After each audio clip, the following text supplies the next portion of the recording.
Oke, kita ketemu lagi dengan para narasumber. Inilah Talkshow Solusi SDM. Teman-teman Magnet Solusi Integra, MSC Consulting, terima kasih sudah mengarrange program ini untuk Anda di setiap hari Selasa pagi.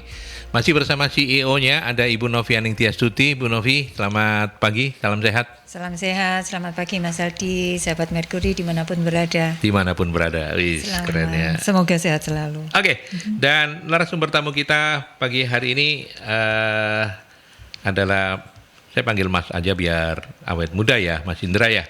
Nama lengkap beliau adalah Mas Indra Pambudi Raharjo. Koreksi nama kalau saya salah Mas Indra. Mas Indra Pambudi Raharjo, SPSI MM, Kasubag Pengembangan SDM dan Hubungan Industrial, PT Perkebunan Nusantara 1 Regional 5. Betul? Betul.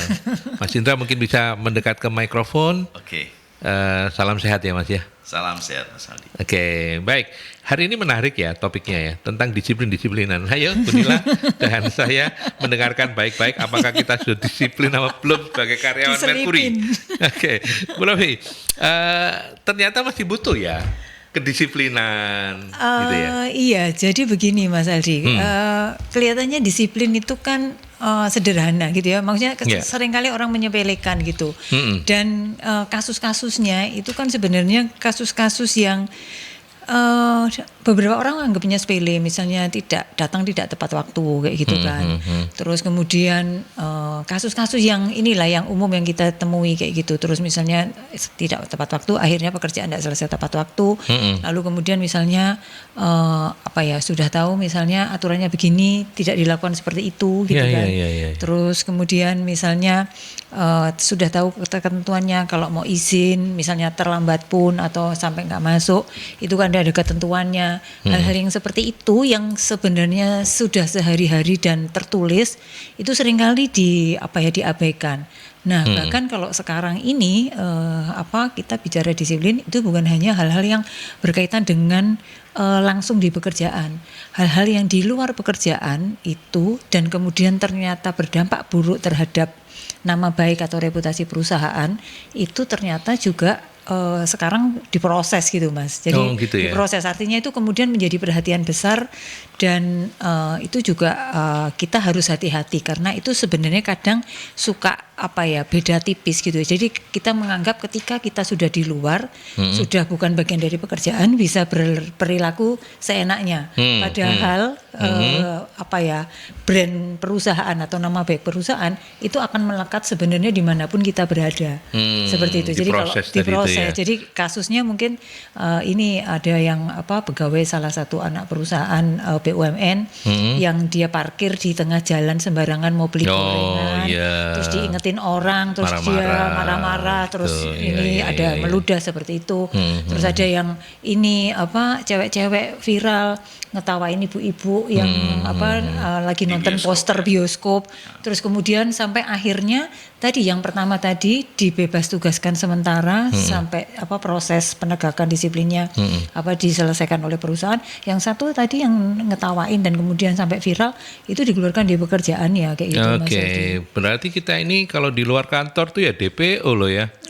Bukan karena kasusnya Vina Cirebon ya. Kita ini DPO semua loh. Iya. Hati-hati kalau salah melangkah. Saya ke Mas Indra. Mas Indra. Siap. PT Perkebunan Nusantara itu kan kalau disingkat PTPN itu ya? Betul. Oke. Gimana kabarnya? Ini yang 1 Regional 5, nanti dengarkan ada perubahan-perubahan ya Mas Aldi. Iya, makanya saya pengen ngulik sedikit lah mumpung ketemu sama pelakunya gitu ya, orang yang orang dalam. PT Perkebunan Nusantara itu ada berapa Mas Indra? Kami tadinya ada 14 PTPN ya di bawah satu holding Perkebunan Nusantara. Itu yang cuma di Jawa Timur atau nasional? Indonesia. Nasional ya. Nah, sekarang sudah kayaknya lebih ngapunten Mas Indra, karena kalau ya? Gitu kan suaranya lebih merdu. Ada 14. Kemudian kita ada aksi korporasi Pak. Aksi korporasi perkebunan ini yang pabrik gulanya itu didirikan suatu perusahaan namanya Sinergi Gula Nusantara. Jadi aset-aset pabrik gula ini menjadi asetnya Sinergi Nusantara. Sinergi Gula Nusantara. Sinergi Gula Nusantara. Kemudian PTPN ini yang sekarang ini ada menggabung ya menjadi PTPN 1 dan PTPN 4. Masih di bawah holding Perkebunan Nusantara. Oke. Sebentar, kalau dulunya PTPN itu selain gula apa? Perkebunan yang lainnya apa? Di kami Pak ya, kami tadinya PTPN 12. PTPN 12 itu di Jawa Timur, mulai Ngawi sampai Banyuwangi. Itu komoditinya banyak, ada kopi. Oh banyak karet, ya. Aneka tanaman. Aneka tanaman. Oke. Balik lagi ke. Tebu juga gitu. Iya, oke. Nah, setelah 1 dan 4. PTPN 1 dan PTPN 4. PTPN 4 itu mengelola sawit, Pak. Oke. Ya, di Sumatera. PTPN 1 itu mengelola yang non sawit. Oh, aneka tanaman juga. Iya. Tapi non sawit. Non sawit termasuk tebu ya. Gitu. Oke. Nah, Mas Indra ini masuk di PTPN 1 yang regional 5. Regional Karena 5. regionalnya banyak kan seluruh Indonesia. Oke, yang 2 tadi itu sawit ya. Yang PTPN 4 sawit ya, 1 non sawit. Iya. Nah, 1 sendiri regionalnya ada berapa? Masing-masing ini ada berapa regional? Ada, jadi dari ex PTPN itu nanti membentuk menjadi regional-regional. Oh, berarti ada berapa Mas Ada Indra? beberapa regional di Sulawesi ada, di Surabaya ini ada 2 regional Pak. Oh, Surabaya ada 2 Di ya. Jawa Tengah 1, di Jawa Barat 1, di Sumatera ada, di Lampung ada, kemudian ada di PTPN 2 juga, PTPN 1 yang menjadi regional sendiri. Mereka juga masih mengelola sawit tapi di KSO-kan gitu ya. Oke. KSO-kan dengan PTPN 1. Oke. Kalau regional 5 itu kantornya di mana? Surabaya. Di Surabaya. Dan mengelola apa? Mengelola masih Aneka sama, tanaman. ya. Apa yang jadi unggulannya? Komoditi yang jadi unggulan apa? Kopi, Pak. Oh, kopi ya. Iya. Kopi. Sama itu kan punya kafe itu loh. Oh iya yang Iya. Rolas. Iya.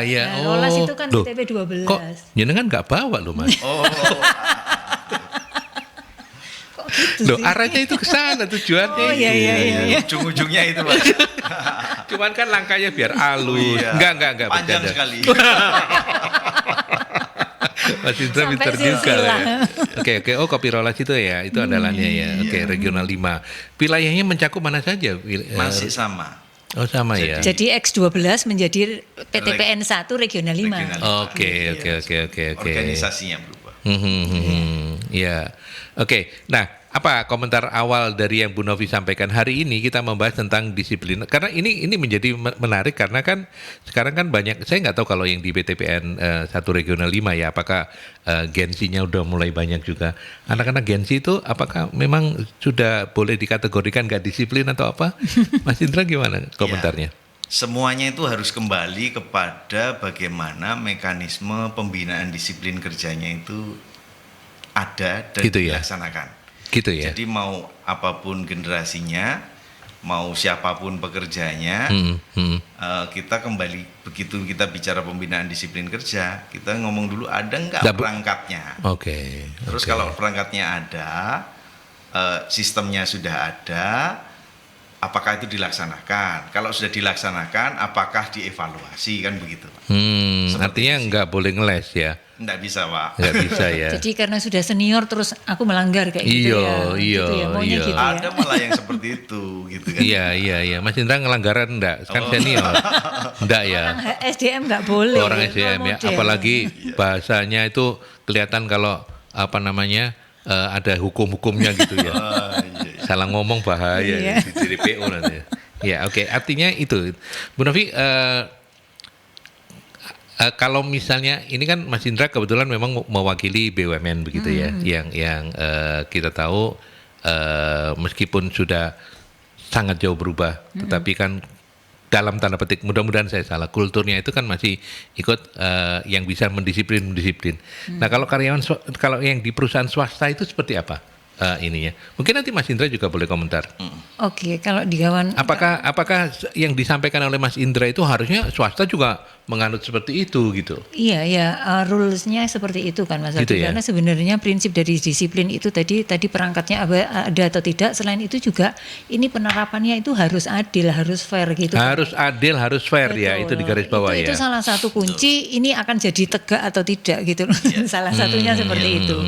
Jadi itu menjadi kunci, salah satu kalau kita bicara nanti syaratnya harus apa, yaitu tadi karena itu sebenarnya untuk memastikan rasa fairness, keadilan bagi semua orang dan dilakukannya secara konsisten kayak gitu. Artinya itu tidak tebang pilih gitu loh Mas Aldi. Oke. Seperti itu. Kalau menjawab pertanyaan Mas Aldi, apakah di swasta seperti itu? Di swasta pada prakteknya ada yang memang masih beberapa kayak gitu Mas. Beberapa apa ini? Beberapa yang mungkin tidak disiplin, tetapi sebenarnya penegakan disiplinnya itu ya sudah jalan. Apalagi kalau kita bicara tentang perusahaan yang PMA ya, Iya, sangat iya. strict banget Itu. aturannya. Bahkan untuk menegakkan itu kadang kan sampai bukan dipotong gajinya lah ya, pokoknya sampai sekian kali ini gitu Nanti ya. ada sanksi administrasinya atau sanksi apa gitu. Oke. Kemudian ada peringatan, peneguran seperti itu Mas. Oke, kita ke penelpon. Selamat pagi Merkuri. Selamat pagi. Assalamualaikum warahmatullahi wabarakatuh. Waalaikumsalam. Pak Sumarwito, monggo silakan Ya, Pak. disiplin itu patuh ya. Harus patuh. Apa seperti kalau polisi, tentara itu harus patuh. Gitu. Kalau seperti tapi kelihatannya kalau Merkuri itu juga harus patuh. Kayak penyiarnya Mas Aldi terus gak bisa diganteni. Mas Aldi kapan iku loro yo acarane iku gak ono. Nah, iya toh. Ya kan Itu harus patuh Pak.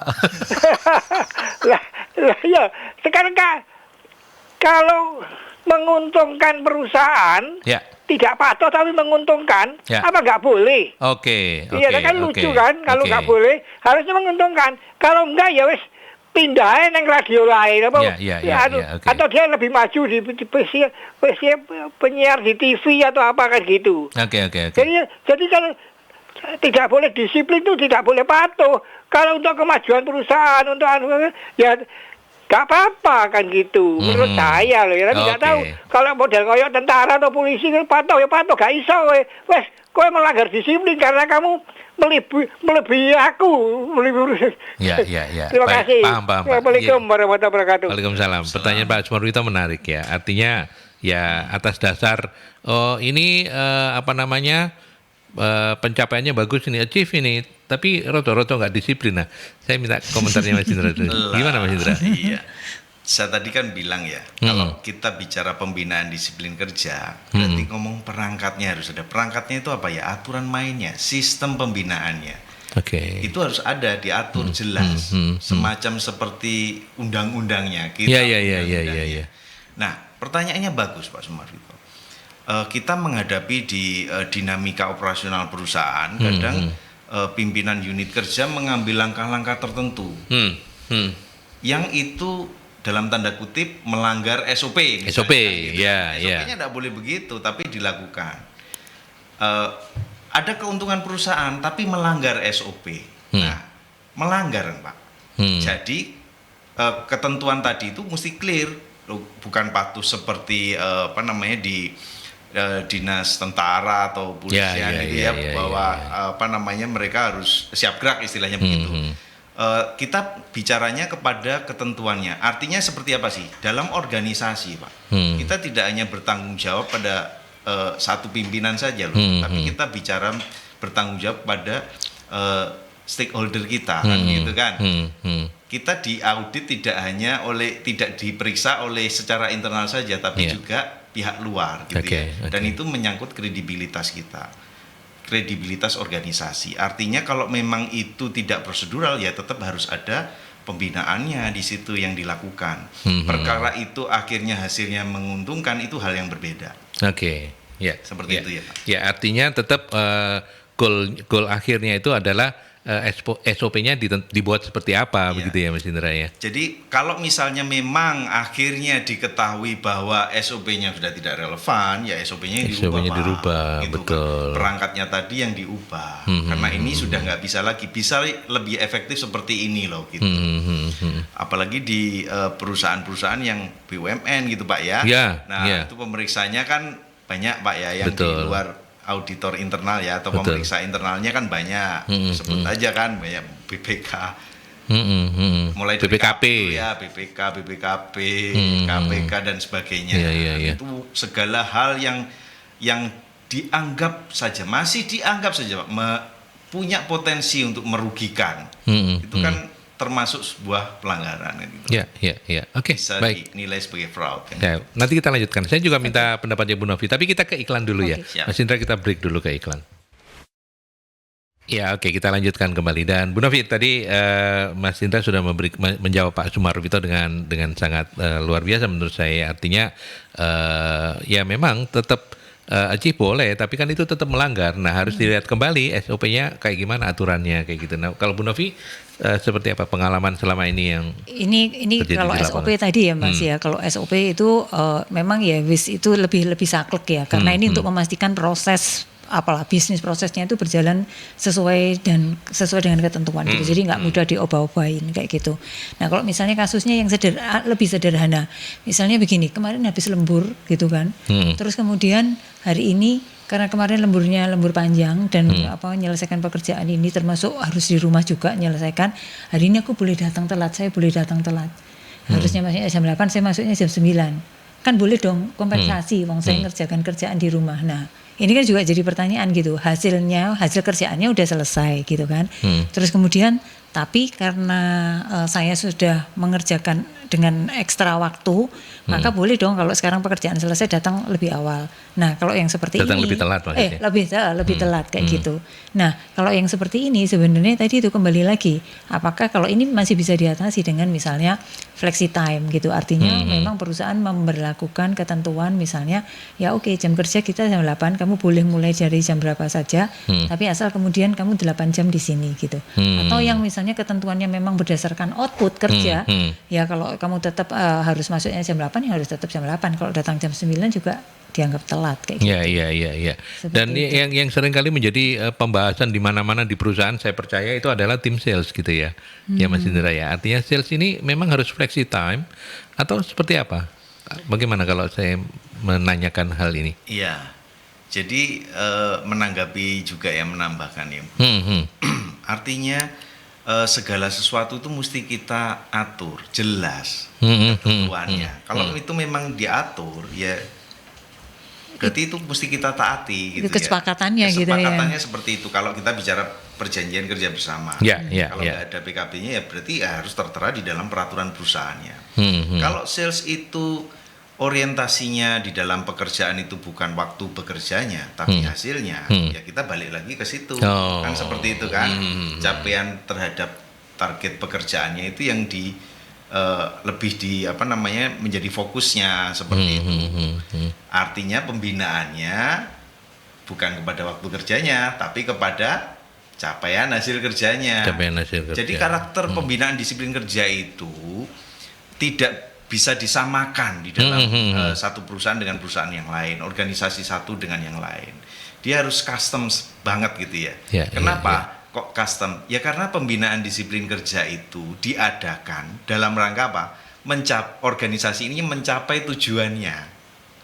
Jadi ini hanya perangkat saja, tools. Kenapa kok sampai harus ada pembinaan disiplin kerja? Ya karena kalau saya baca beberapa referensi filosofinya. Organisasi ini kan terdiri dari berbagai macam karakter orang ya.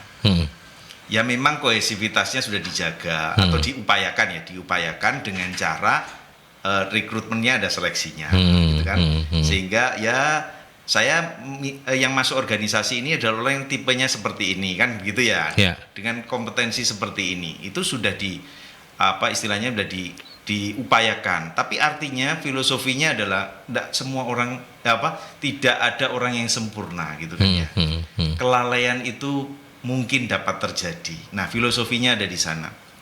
Pembinaan disiplin kerja itu menjadi perangkat yang mengupayakan organisasi ini mencapai tujuannya. Seperti tadi yang saya bilang tadi Kalau memang dia urusannya adalah pada target kerjanya, maka kita tidak bicara pembinaan disiplin kerja terkait dengan waktu kerjanya, tapi terkait dengan pencapaian target kerjanya.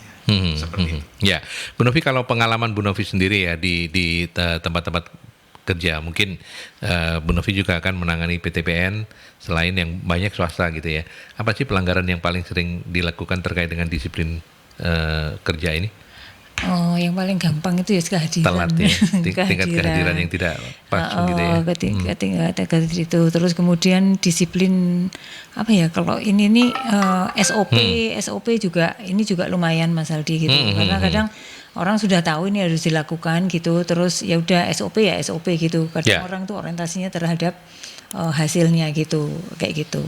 Terus yang kalau kasus lain ya misalnya yang agak lebih berat misalnya lebih kayak pencurian yang kayak gitu Mas Aldi, bisa jadi pencurian atau kalaupun nggak sampai ke pencurian misalnya fraud kayak gitu. Itu sih yang saya amati sering terjadi. Gitu ya. Ya. Sekarang kita mau belajar dari PTPN 1 Regional 5 gitu ya. Mas Indra, kalau bicara soal komposisi karyawan yang ada sekarang di tempatnya dengan itu, masih adakah yang mungkin X sampai Z masih ada? Generasi yang senior ini sudah mulai habis. Tapi masih ada. Masih ada. Tinggal tunggu pensiun misalnya begitu ya. 30% sampai 30% gitu enggak? Kurang dari. Iya. Oh, oke. Kalau yang Z udah mulai ada. Udah. Z berapa? Itu Z itu kelahiran tahun berapa nih, Pak? Sampai 25. Iya. Yang sampai sekarang ini umurnya sekitar 25. Oh, sudah ada. Ada ya? Sudah. Kan mereka orang lulus 22-an ya gitu. Tapi belum banyak. Masih banyak milenial masih. Iya, masih banyak milenialnya. Nah, kalau ya saya percaya kalau HRD manajernya itu Mas Indra nggak banyak pelanggaran ya. Tapi pasti ada dong ya pelanggarannya namanya. Ada berapa sekarang yang Mas Indra kelola SDM total jumlahnya? 1.000 yang di bawah sekian. 1.000 sekian, ya, wow. Di regional kami ya. Iya itu. 500-an, Pak. Ya. Nah itu kalau anak-anak milenial tuh yang seringkali pelanggarannya sepanjang yang Mas Indra ini general saja, in general aja. Yang paling banyak seperti yang disampaikan Bu Novi tadi, soal keterlambatan atau soal apa atau? Ya biasanya ada sih Pak keterlambatan pasti ada itu kalau di disiplin kerjaan kan kategorinya masih ringan ya, kategori ringan masih dapat dilakukan pembinaan. Mungkin kalau di perusahaan secara umum itu yang menjadi challenge ya, itu adalah SOP. Gitu SOP ya. Yang dilanggar. Iya. Oke. Sebenarnya dilanggar itu mungkin juga bukan maksudnya melanggar gitu ya, karena tidak tahu. Misalnya apa? Misalnya yang literasinya rendah ya. Dalam melakukan pekerjaan kan semua ada SOP-nya. Oh, oke. Kenapa tidak hanya bicara pembinaan, tapi misalnya ada upaya-upaya supaya SOP ini dapat disosialisasikan dengan berbagai cara, bikin video dan lain sebagainya. SOP itu ada. Pelanggaran yang disebutkan Bu Novi itu ada semua. Saya yakin di semua organisasi itu ada. Pasti. Ya, secara umum seperti itu sih Pak. Ya lagi misalnya tambahnya penggunaan untuk keamanan keselamatan kerja yang penggunaan APD itu kan sebenarnya untuk tujuan mereka gitu keselamatan kerjanya. Tapi ya itu tadi kadang menyepelekan. Terus kalau anak-anak muda mungkin ini saya nambahin ya Pak Indra. Ini loh mungkin penggunaan fasilitas perusahaan gitu ya. Jadi misalnya apalah gampangnya ada internet, terus ketika iseng-iseng gitu kan pertamanya browsing untuk urusan kerjaan, muncul iklan bablas lah gitu, terus sampai belanja dan sebagainya gitu, atau mungkin nge-game yang kayak gitu. Nah itu kan sebenarnya itu pelanggaran ya Mas ya, salah satu yang nggak kelihatan bener-bener ngelanggar gitu loh, nggak ada orang lain yang misalnya ini, tapi kan terhadap produktivitasnya dia, penggunaan waktu kerjanya itu kan menjadi masalah. Betul. Termasuk ya itu tadi salah satunya juga yang tadi yang awal kita bahas terhadap etika tadi loh Mas. Kalau di luar gitu kan. Seringkali itu tadi itu kan yang sampai ekstrim kan tadi itu yang cewek yang viral ngetawain ibu-ibu di depan poster bioskop itu dia sebenarnya SPG-nya salah satu dealer motor kayak gitu. Itu perusahaannya sampai mengeluarkan pernyataan bahwa karyawan ini sudah dipecat gitu ya. Sudah tidak menjadi karyawan mereka lagi kayak gitu. Okay. Nah, itu kan sebenarnya juga sudah ini ya misalnya ditanya loh salahku ki opo terhadap perusahaan kayak gitu kan, nggak ngerugikan apa-apa gitu, tapi kan nama baik Nama perusahaan baik, punya betul. karyawan kayak gitu itu kan nggak terima lah. Iya pasti iya perusahaan iya kayak di gitu, era Mas. seperti sekarang ini ya, netizen yang maha kuasa, bukan kadang-kadang bukan Tuhan yang maha kuasa gitu ya, tapi netizen yang maha kuasa. Maha benar juga. Iya. Mas Indra, Anda termasuk yang jenengan termasuk yang meyakini nggak bahwa anak-anak Gen Z itu memang kayaknya agak susah ya kalau terlalu ketat diatur dengan disiplin kerja begitu. Harus masuk sekian, harus ini, harus itu. Gimana pendapat? Ini mungkin subjektif, tapi monggo silakan. Oh iya, kalau saya percaya secara pribadi ya, semua generasi itu ada orangnya, semua masa ada orangnya, Iya. semua orang ada masanya. kan Semua gitu orang ya. ada masanya, betul. Artinya karakteristik masing-masing generasi itu tidak bisa kita pungkiri, dan kita juga tidak bisa menyalahkan generasi tertentu punya karakteristik tertentu. Yang dikatakan strawberry generation itu comes from strawberry parents juga loh, kan gitu ya, wacananya kan seperti itu Iya, iya, diskursusnya. iya, iya. Artinya balik lagi Pak dari yang saya sampaikan di awal tadi, bahwa karakteristik bagaimanapun ketika kita bicara konteks pembinaan disiplin kerja, ya semuanya harus balik ke sana. Aturan mainnya seperti apa? Gitu Seperti ya. itu sih. Iya, iya. Dan masukan juga untuk perusahaan tidak mungkin terlalu kaku seperti tadi Mas Indra juga menyampaikan bahwa kalau misalnya komposisi karyawannya berubah, berarti SOP-nya juga harus disesuaikan ya. Kira-kira kayak gitu kan. Nggak mungkin kan misalnya ini SOP yang berlaku untuk orang-orang generasi X gitu. Sekarang sudah masuk Z, ya ini harus tetap dirubah, harus menyesuaikan gitu ya.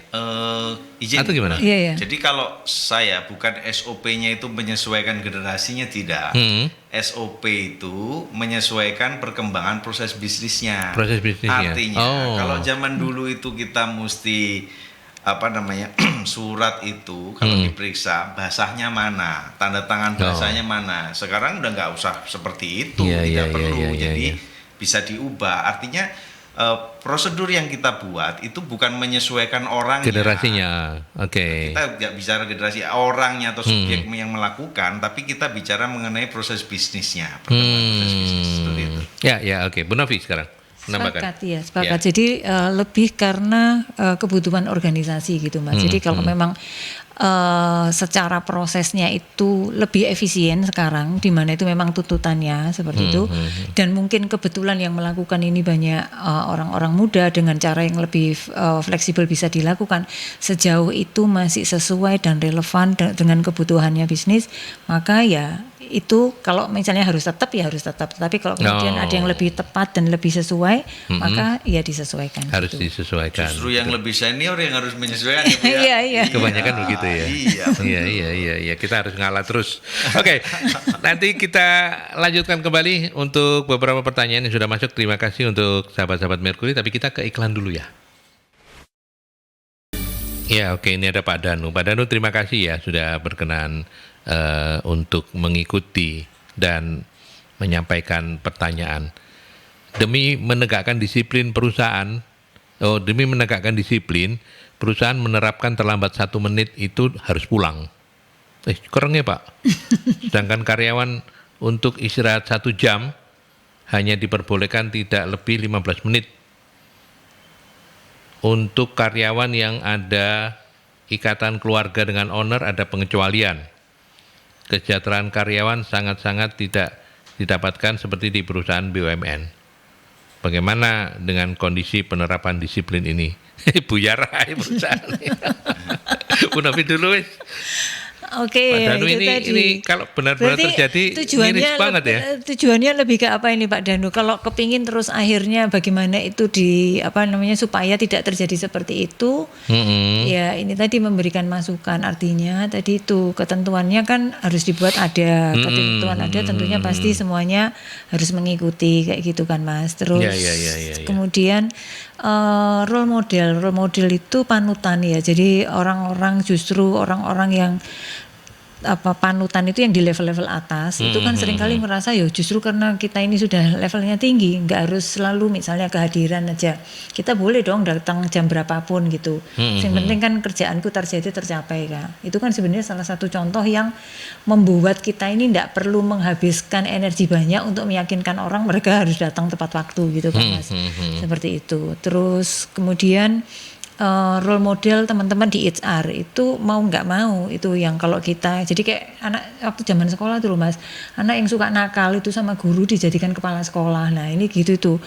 Saya punya Ketua apa kelas kok kepala sekolah ya, ketua kelas ketua betul kelas. supaya kemudian dia jadi lebih tertib gitu kan, ngatur-ngatur temennya kayak gitu. Nah itu juga seperti itu, jadi teman-teman di HR itu juga harus menjadi panutan atau role model sehingga nggak bisa berperilaku sembarangan gitu kan, seperti itu. Jadi saya pernah ada di ini ketemu dengan salah seorang yang sekarang di HR, dulu orang pemasaran Mas, terus dia bilang waduh yang paling berat di HR itu bukan kerjaannya, tapi saya harus datang nggak boleh telat, terus kemudian harus ngasih contoh yang bagus, itu beratnya setengah mati kayak gitu. Jadi itu tadi namanya role model perlu, terus ketentuannya ada, terus pelaksanaannya konsisten kayak gitu.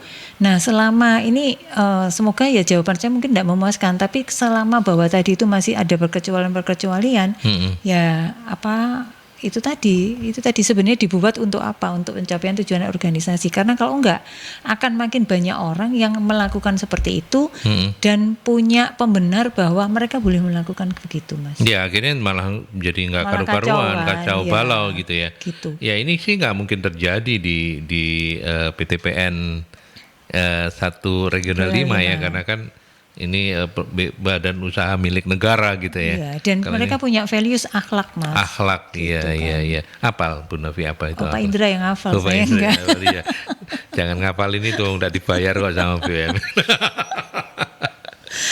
Ya, Mas Indra gimana komentarnya untuk Pak dan mungkin ini bukan pasti tidak akan pernah terjadi di perusahaan jenengan, tapi sebagai orang HR kalau misalnya ada, jadi kalau telat itu eksekusinya kayak begitu, terus katanya Pak Danu ya, itu kalau ada hubungan dengan owner itu ada pengecualian, kesejahteraan karyawan juga masih dirasa kurang. Nah, jadi organisasi apapun, mau itu kita bicara perusahaan ya, mau itu BUMN atau non BUMN, sebenarnya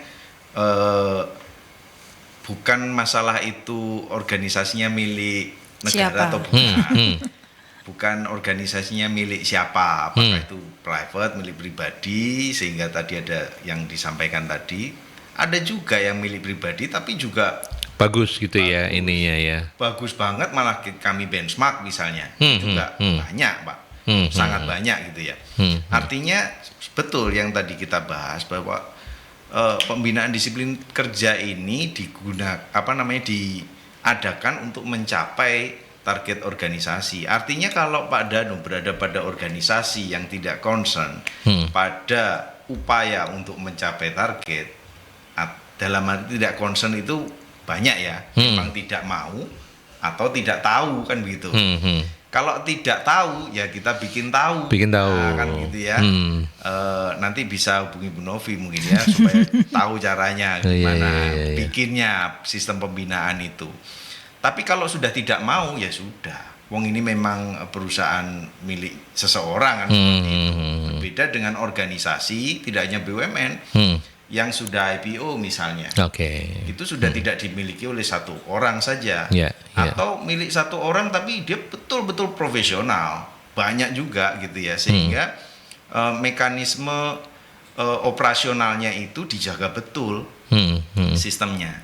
Nah, sebelum kemana-mana, pembinaan disiplin kerja ini yang sering salah gitu ya. Sering salah itu disebutnya sanksi atau punishment.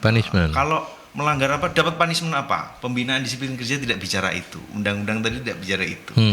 Kita bicara komprehensif ya. Artinya aturannya apa? Tata tertibnya. Tata tertib itu ada dua secara ketentuan tadi. Dia berisi tentang kewajiban. Kewajiban itu berarti karyawan harus bagaimana. Sama yang kedua adalah larangan. Karyawan nggak boleh ngapain atau anggota organisasi nggak boleh ngapain. Gitu kan ya. Jadi ada kewajiban adalah tata tertibnya mesti ada dulu. Kemudian pedoman-pedoman yang lain juga ada, code of conduct-nya, pedoman berperilaku di dalam maupun di luar perusahaan juga mesti ada gitu loh. Jadi kita bicara mengenai perangkatnya. Kemudian kita bicara pembinaan itu bentuknya. Sebenarnya bentuknya mulai dari teguran lisan, tertulis, SP1, 2, 3 termasuk pelanggaran mana saja dan melanggar apa saja mendapat bentuk pembinaan apa. Karena ujung-ujungnya pembinaan itu apa, Pak? Pemutusan hubungan kerja. Kalau sudah sampai terakhir gitu kan ya. Ya itu pembinasaan berarti ya. Kalau nggak bisa dibina kan. Saya yang ngomong ya. Nah, sorry saya lanjutkan sebentar. Jadi yang pertama tadi perangkatnya mesti ada, kemudian bicara pembinaan itu bicara bentuk pembinaannya, sanksi yang kedua, dan konsekuensi ya. Jadi jangan dicampur adukan ini. Kita bicara pembinaan disiplin kerja ngomong bentuk pembinaannya dulu, apa dibina bagaimana, karena undang-undang mengatur itu gitu kan. Karena ujung-ujungnya adalah dapat berujung pada PHK, dapat berujung pada PHK. Nah, sanksi itu macam-macam, mau yang tadi itu kalau ringan kasih teguran dan lain sebagainya, itu sanksinya apa, kasih peringatan satu sanksinya apa dan lain sebagainya, itu sanksinya. Mulai dari misalnya kamu nggak dapat tidak dilakukan penilaian sehingga dampaknya misalnya kalau ada tunjangan kinerjamu nggak naik. Misalnya seperti itu ya. Atau kepangkatannya tertunda naikannya. Level jabatanmu akan stop dulu 1 tahun, misalnya begitu. Itu bisa berlaku alternatif atau kumulatif, bisa diatur di dalam tadi itu cara mainnya. Itu sanksi. Yang ketiga konsekuensi. Misalnya seseorang melakukan sesuatu ada konsekuensinya. Karena kamu melanggar di sini, maka harus dimutasi jabatannya. Nggak boleh ada di situ lagi. Misalnya itu konsekuensi, Pak. Beda dengan pembinaan, bukan. Itu salah satu konsekuensinya itu. Kalau karena pelanggaran yang dilakukan mengakibatkan kerugian pada perusahaan, maka konsekuensinya yang mengembalikan kerugian itu. Nah, itu adalah konsekuensi. Jadi jangan dicampur adukan, dikasih punishment berupa surat peringatan bukan punishment, tapi bentuk pembinaan. Nah, contohnya seperti itu. Oke. Ya, Bu Novi, kalau misalnya ini Bu Novi kemudian ingin membantu Pak Danu mengurai benang kusut yang ada di perusahaannya, harus seperti apa steppingnya? Karena kan ini apa dulu yang misalnya dibenahin gitu. Jadi kalau misalnya ini Pak Danu dalam posisi yang cukup punya peran misalnya di HR gitu kan. Nah, karena beliau karena Bapak misalnya di HR, maka sebenarnya sebagai sebagai pengelola semua sumber daya yang ada di sana justru punya peran yang cukup besar dan juga saya katakan ini power untuk bisa menyampaikan tentang hal ini. Gitu ya, karena itu tadi dampaknya atau impact kalau tadi berlaku seperti itu tadi gitu ya, yang tebang pilih lah, yang tidak konsisten, yang seperti itu, maka impactnya pasti lebih besar, lebih banyak seperti itu. Jadi kalau Bapak dalam posisi seperti itu ya Bapak bisa melakukan usulan kayak gitu. Terus terutama sekarang kalau kita bicara data, jadi ini kasusnya loh kayak gini kayak gitu. Jadi lebih meyakinkan bahwa ternyata dalam seminggu dampaknya misalnya ketidakdisiplinan kehadiran itu berapa banyak, misalnya ya absen tapi tidak izin, tidak masuk tanpa izin kayak gitu. Nah itu berapa kali kayak gitu, termasuk pelanggaran-pelanggaran yang lain. Nah itu kalau misalnya kemudian terjadi hal-hal yang kemudian tadi itu target misalnya tidak tercapai, terus sering salah kirim kayak gitu kan Mas. Terus kemudian misalnya dampaknya juga kalau ke keuangan itu kemudian sering terjadi selisih yang berakibat besar juga. Nah, ini kan bisa juga disampaikan sebagai alasan yang memastikan yang cukup mendukung untuk menyampaikan idenya tadi gitu ya, usulannya tadi. Tapi kalau Bapak misalnya tidak dalam posisi yang cukup punya wewenang, Bapak bisa bicara dengan orang HR kayak gitu. Mungkin juga membantu Anda bisa menghubungi 0811 340 5557 ya. Terima kasih ya. Itu nomor telepon beliau itu Mas. Saya harus menghafalkan itu dan saya harus menyampaikan itu. Nomor telepon kantor karena itu bagian dari SOP. Kalau enggak nanti saya pembinaan saya. Iya. Ini ada Pak Heri, menarik ini Pak Heri ini. Cuman saya nggak disebutkan datanya dari mana. Menurut catatan Polri di tahun 2022, 2 tahun yang lalu berarti ya, pegawai BUMN tercatat menjadi yang terbanyak melakukan pelanggaran lalu lintas. Lalu lintas ya. Ya, sebetulnya bagaimana proses rekrutmen di BUMN? Ini memang tidak merugikan perusahaan, tapi kan menjatuhkan nama baik BUMN. Bagaimana ini Pak Indra? Iya. Pak Heri ini yang menyampaikan. Tapi itu data 2022. 2024 setelah Pak Indra menangani semuanya oke. Dan Gitu. BUMN kan luas banget gitu Iya, kan. iya. Betul. Jadi memang bebannya jadi berat ya Mas Indra ini ya. Karena ini kejadiannya di Pertamina itu tanggung jawab beliau juga itu. Karena sama-sama BUMN, silakan. Bukan tanggung jawab sih. Oh, bukan tanggung jawab, tapi beban ya. Bukan beban juga ya. Iya. Tapi kan harus diklarifikasi. Iya, artinya BUMN itu banyak Pak, luas. Klasternya juga banyak sekali ya. Memang yang disampaikan tadi itu menjadi cermin ya bagi kita semuanya. Tidak hanya BUMN, mungkin karena BUMN ini banyak, karyawannya juga banyak, yang di jalan juga banyak kan begitu ya. Menjadi yang terbanyak juga misalnya terkait dengan pelanggaran misalnya. Betul. Itu. Ya saya juga tidak bisa konfirmasi ya datanya. Tapi artinya seperti yang tadi disampaikan oleh Novi gitu ya. Tadi juga sudah disinggung terkait dengan akhlak gitu ya. Memang BUMN ini sedang sedemikian rupa ya mengupayakan dengan begitu rupa supaya akhlak ini menjadi culture ya, kehidupan ya, kehidupan insan-insan BUMN. Di sana ada amanah, kompeten, harmonis, loyal, adaptif. Ya, gitu ya. Amanah, kompeten, harmonis, loyal, adaptif. Membawa nama baik perusahaan, menjaga nama baik perusahaan itu ada pada value loyal, Pak. Nah, gitu ya.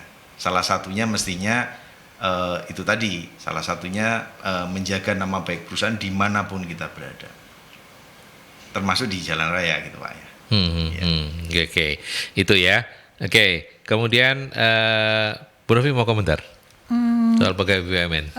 Gini, jadi itu siapapun lah sebenarnya ya kebetulan ya kayak contoh yang tadi loh Mas, bahwa perilaku kita itu ternyata meskipun di luar pekerjaan itu nggak bisa lepas. Itu kan kadang yang anak sekarang itu meremehkan gitu loh Mas Aldi. Iya. Gitu kan. Jadi anak-anak sekarang itu meremehkan terus ya itu tadi akhirnya menjadi ini tidak ada kesadaran bahwa itu adalah bagian dari cara dia menjaga profesionalisme yang seperti itu, terus menjaga nama perusahaan yang tadi kaitannya dengan loyal seperti itu Mas Aldi. Iya, oke, baik.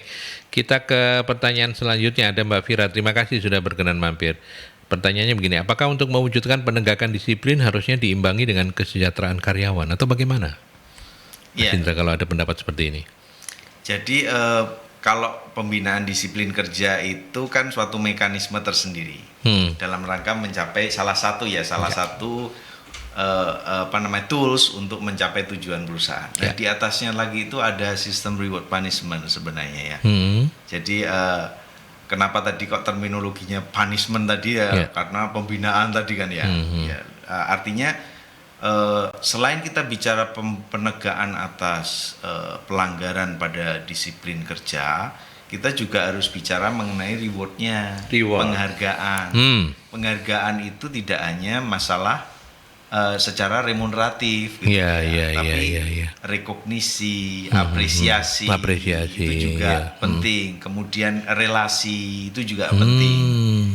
Jadi bayangkan ada satu perusahaan, ini Bu Novi banyak ini kalau contohnya nih Bu Novi, saya yakin ada satu perusahaan yang sangat baik menurut saya, swasta bukan BUMN ya. Saya memang dari BUMN, tapi tolong nanti aja kita lagi bahas pembinaan disiplin kerja. Iya. Jadi ada satu perusahaan yang sangat bagus menurut saya. Bagaimana dia ngasih reward pada karyawan yang dipandang punya achieve, kontribusi gitu ya. atau achieve. Diajak makan bersama sekeluarga Pak, sama presidirnya. Misalnya seperti itu. Wah, itu suatu tidak ada uang yang diterima, nggak ada. Tapi itu kan suatu apresiasi yang luar biasa. Betul. Selain apresiasi apa? Relasi, Pak. Ada relasi yang jadi ada sentuhan pribadi yang diberikan oleh perusahaan, oleh manajemen dalam hal ini untuk mengapresiasi karyawan dan keberhasilan keluarganya. Gitu. Itu contohnya ya. Jadi memang tidak hanya bicara mengenai pembinaan disiplin kerja, kita juga harus bicara mengenai bagaimana reward sistemnya. Nah ini tersendiri nanti Bu Novi yang arrange waktunya. Ya gitu ya. Ya. 0811 tadi itu ya. Kalau untuk Mbak Fira, Bu Novi mau komentar apa? Ya, kalau ini saya agak ini, jadi mungkin apakah kesejahteraan itu tadi itu yang rewardnya gitu ya. Saya karena kalau bicara kesejahteraan, saya bayanginnya kayak remunerasi gitu kan, remunerasi gitu, maksudnya sistem remunerasinya gitu kan. Nah, kalau tadi ini mungkin lebih tepatnya seperti yang disampaikan Pak Indra gitu. Jadi atas konsekuensi apa yang dilakukan baik, maka akan ada ganjaran yang setimpal lah kayak gitu yang dikatakan reward tadi itu. Jadi apresiasi atas kepatuhan dia melakukan yang seperti itu Mas. Karena ketika dia melakukan sebenarnya bukan hanya dia mendapatkan manfaat, tetapi orang-orang di lingkungan di sekitarnya itu mendapatkan efek apa ya istilahnya, efek yang secara tidak langsung yang membuat lingkungan itu menjadi lebih baik kayak gitu. Seperti itu. Dan kayak tadi kalau sampai kemudian akhirnya ada reward yang misalnya sampai tadi misalnya diajak makan dengan presdir sekeluarga kayak gitu. Nah itu yang lebih besar lagi adalah engagement karyawan gitu, karena pengakuan atas apa yang dia lakukan sehingga kemudian keterikatan terhadap perusahaan itu jadi dia merasa besar bahwa apa yang dia lakukan itu tidak sia-sia dan benar-benar dihargai dari level yang paling tinggi. Paling tinggi gitu ya. Oke. Baik. Ini ada titipan pertanyaan kalau menurut saya, karena pertanyaannya singkat saja, apakah pegawai BUMN dari Bu Ara, apakah pegawai BUMN yang menolak mutasi bisa disebut melakukan pelanggaran? Iya. Bagaimana ketentuannya kalau di ini? Iya, jadi gini, tidak hanya di BUMN ya, ini justru pengaturan-pengaturan ini harus ada di semua organisasi. Sekali lagi, perangkatnya mesti jelas kalau kita bicara pembinaan disiplin kerja, artinya itu harus tertera. Mutasi itu kewenangan siapa? Kan gitu kan. Kalau sudah ada perjanjian kerja bersama atau PKB, diperjanjikan di situ bahwa yang berhak memutasi itu siapa. Kemudian mutasi atas pekerjaan atau mutasi jabatan atau mutasi rotasi dan lain sebagainya itu dilaksanakan dalam rangka apa. Nah kemudian karyawan ketika itu direkrut, ya dia harus menyatakan siap dia ditempatkan di mana saja di unit kerjanya sesuai dengan kebutuhan ya kebutuhan operasional sesuai dengan sebaran unit kerja yang ada. Nah artinya perangkat yang pertama tadi ya kesediaan di awal sekali ya ketika direkrut itu biasanya ada Pak, biasanya, dan harusnya semua organisasi mempunyai itu, ada komitmen ya yang dinyatakan sama calon karyawan itu. Yang kedua harus diatur ya siapa yang lebih berwenang untuk melakukan mutasi. Kemudian terkait dengan apakah ini pelanggaran atau bukan, ya harus diatur juga. Apakah menolak mutasi itu termasuk dalam suatu pelanggaran? Kalau termasuk, pelanggaran yang jenis mana, kan begitu? Yang kategori ringan, sedang atau berat. Kemudian dikasih bentuk pembinaan seperti apa? Ingat ya, ujung-ujungnya pembinaan dapat dilakukan pemutusan hubungan kerja. Jadi pokoknya sudah dengar itu gitu serem ya rasanya ya. Iya serem. Makanya biar nggak serem-serem karena waktu juga kita harus segera mengakhiri. Tapi Mas Indra, untuk teman-teman HR yang mengikuti dan termasuk pemula begitu ya, untuk diskusi kita hari ini, apa yang bisa dijadikan closing statement dari Mas Indra untuk membantu mereka terkait dengan pembinaan disiplin kerja ini? Iya. Kesimpulannya adalah kalau kita sebagai pengelola pembinaan disiplin kerja dalam satu organisasi, kita harus memastikan dulu tata tertib karyawan, tata tertib perusahaan itu ada, pedoman-pedoman yang mengatur perilaku, kemudian pedoman-pedoman yang mengatur bagaimana operasional pekerjaan dilaksanakan itu harus ada semua. Itu yang pertama. Yang kedua, harus ada sistem untuk melaksanakan pembinaan disiplin kerja. Jadi kalau di kami itu ada peraturan direksi Pak, peraturan direksi mengenai sistem pembinaan disiplin kerja yang di dalamnya lengkap banget. Artinya di situ ada bentuk pelanggaran atas tata tertib, pedoman dan lain sebagainya, itu di kategori apa, pelanggarannya apa saja, masuk kategori apa, dikasih bentuk pembinaan apa, kemudian ada sanksi apa untuk masing-masing tadi itu, sifatnya alternatif atau kumulatif gitu ya. Kemudian ada konsekuensi apa. Nah itu kan, kemudian kalau sudah ada sistemnya, di situ juga diatur siapa yang berwenang memberi pembinaannya, level-level apa. Mengingat sekali lagi ujung-ujungnya adalah dapat dilakukan pemutusan hubungan kerja. Yang melakukan pemutusan hubungan kerja adalah pemberi kerja itu adalah direksi ya, pimpinan di organisasi. Kemudian yang terakhir, bagaimana yang sudah diatur tadi ya dilaksanakan dengan baik dan dievaluasi. Biasanya ini auditor internal atau pengawas gitu ya yang melakukan evaluasi itu. Bagi karyawan, nah tadi kan bagi yang mengelola, bagi karyawan, bagi anggota organisasi, dia mesti know what. Jadi jangan nggak ngerti, peraturan itu ada, mau dipahami mau tidak, ya itu ada Pak. Jadi begitu kita melanggar lampu lalu lintas, kita nggak bisa bilang, saya nggak tahu ada undang-undangnya, kan nggak bisa. Nah, jadi jangan nunggu dikasih tahu, harus mencari tahu. Harus proaktif ya. Yang kedua manner. Kita harus menjaga perilaku baik di dalam maupun di luar organisasi. Artinya berarti si pengelola HR tadi, pengelola pembinaan harus membuat pedoman perilakunya bagaimana, menjaga perilaku. Yang ketiga aware. Aware itu senantiasa siaga terkait dengan proses penyelesaian pekerjaan itu harus sesuai SOP-nya, sesuai prosedurnya, perilaku sesuai dengan yang dipersyaratkan organisasi, baik untuk diri sendiri, aware juga untuk orang lain, rekan kerja. Yang keempatnya proaktif. Ya, proaktif itu segera ingatkan rekan kerja yang tidak sesuai prosedur, hal-hal yang tidak sesuai perilaku yang nggak pantas dan sebagainya itu segera diingatkan sehingga tidak jadi pelanggaran. Itu ya. Saya kira. Terima kasih. Terima kasih banyak. Sudah diizinkan untuk belajar banyak juga termasuk dari PTPN 1 Regional 5 ya. Mas Indra Pambudi Raharjo, SPSI Kepala Subbagian Kasubag Pengembangan SDM dan Hubungan Industrial PTPN 1 Regional 5. Matur nuwun ya Mas Indra. Sudah berkenan rawuh, sehat-sehat, salam untuk keluarga. Ya. Baik, terima kasih. Semoga makin sukses. Semoga makin sukses. Amin. Bu Nafi, apa yang ingin disampaikan dari MSI untuk teman-teman? Oh ya ini kan Kevinnya nggak ada ya. Kevinnya nggak ada ya, pokoknya nanti hubungi saja 0811 340 5557. Jadi ada beberapa pelatihan dan sertifikasi yang akan jalan di bulan Juni ini. Cuman tanggalnya saya nggak hafal banget, ini Kevin lagi kuliah nggak update, nggak ninggalin pesan buat saya. Kamus berjalannya lagi nggak bisa diakses.